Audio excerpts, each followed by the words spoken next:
get ready. Stand by. Hey guys, Scott Jelinski, Modern Samurai Project, coming to you with the third part of a four-part series of how to get a smooth, efficient draw from AIWB Concealed. As you can tell, today is coming to you by Filster. John Hopman of Filster makes incredible products. He makes holsters like the one I use, which is the Filster Spotlight. It will accommodate up to a Glock 34 with an X300U or a Streamlight TLR1, depending on which one you carry. He also makes the Minimalist Classic holster. He makes a low-profile tourniquet holder called the Flat Pack. He makes a Flex, which is an interesting solution where you can put multiple things on it, carry it inside the waistband, and easily remove it and put it on without having to remove a whole bunch of things separately. He makes a medical wallet, awesome thing. So do me a favor, if you want to try out any of these products, use Jedi 10 to get yourself 10% off and support John as he supports the channel and me and my development of getting to the next level. So big thanks to him. Anyway, so let's talk about something. So I was going to make this a three-part series, and this was going to be about presentation from the marrying position. But one of the things I've been noticing as I do some private lessons, and my last class that I just did, is one of the biggest things keeping people from being faster is what I like to call the tactical hitch. Okay? And what is the tactical hitch? Well, it looks something like this. After the guy draws, he does everything right, he comes here and he pauses. And then he punches out. Okay? So I'm going to do a little bit faster so you know what it looks like. It's here and then out. And then the guy's like, man, I try and get faster, and you know I can, and then when I try and go faster, I can't find the dot, or I can't find my sights, I got to clean up and all those other things, right? So I watch them do it, and I go, well, just stop that little hitch. And their response is, what are you talking about? And I'm like, that little pause when you marry your grip, you stop, you bring it high, some of you don't bring it high, some of you are low, some of you like wind up like a pitch or something like that, you're going to throw it, and that's really what's keeping you from getting any faster. And then you at the end, your subconscious goes like, man, we're going slow, we need to get that gun out. And then you punch out and you have the seismic activity at the end. So I was trying to, looking at that, I'm like, where does that come from? Like, where did you learn that? Right? So I went back and I looked at some of my mentors, Ernest Landon, Matt J. Queese, Steve Fisher. They don't do it. So then I looked at some other people that are friends of mine, Spencer Keepers, Aaron Cowan, Mike Pannone. They don't do it. Then I looked at some videos. Frank Proctor doesn't do it. And then I went back and I found some people that actually do it. I'm not going to name names, but you know what it is? It's cool guy stuff. It is, check it out, I got a gun. Here it comes. And subconsciously and visually, that's how we learn, okay? It's like, man, that dude looks cool. He's doing some technique.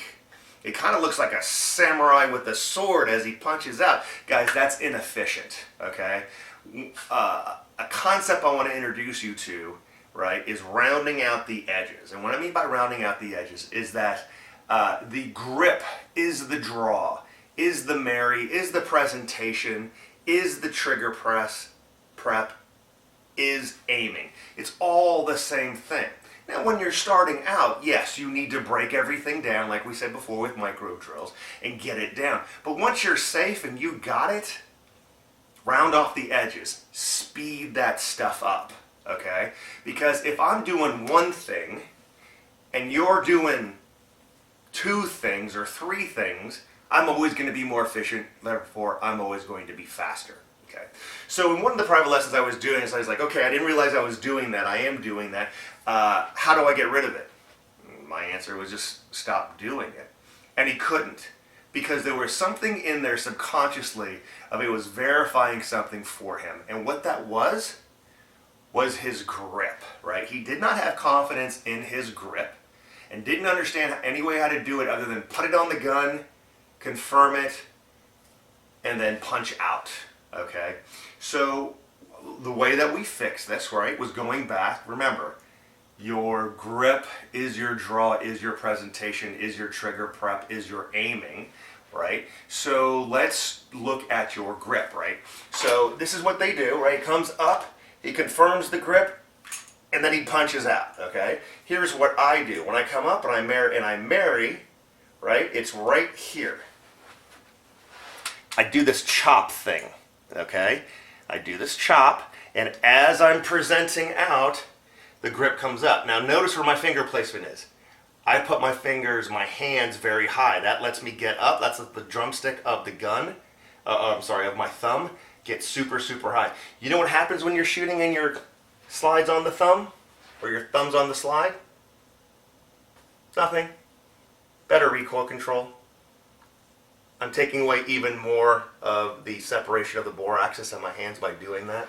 So I come up and I chop and I present. And that grinding motion really locks in my support hand. Really locks in the drumstick of my thumb. My thumbs are not pressing into the slide. It's unnecessary. I think one of the most profound things that Jerry Micklick ever said was, look, after you grab the gun, if you cut off your thumbs, it doesn't matter. Don't do that. You need them later on.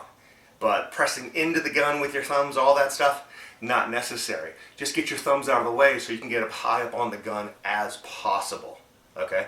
So, like we said before, I need you guys to videotape yourself, right? So if you're doing this and then punching out, you're wasting time. It needs to be simple and out.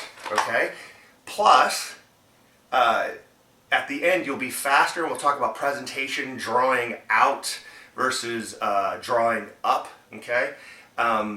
Your body, again, makes you think you're going slow, so then you put it out here, and then the gun shakes, and you can't find your sights or the dot, and you're like, man, I gotta go slower. Yeah, bro, you're already slow. You don't need to go any slower. Anyway, hope that makes sense to you guys. Again, videotaping yourself is important. Round out the edges. Remember, the draw or the grip is the draw, is the presentation, is the trigger prep, is aiming.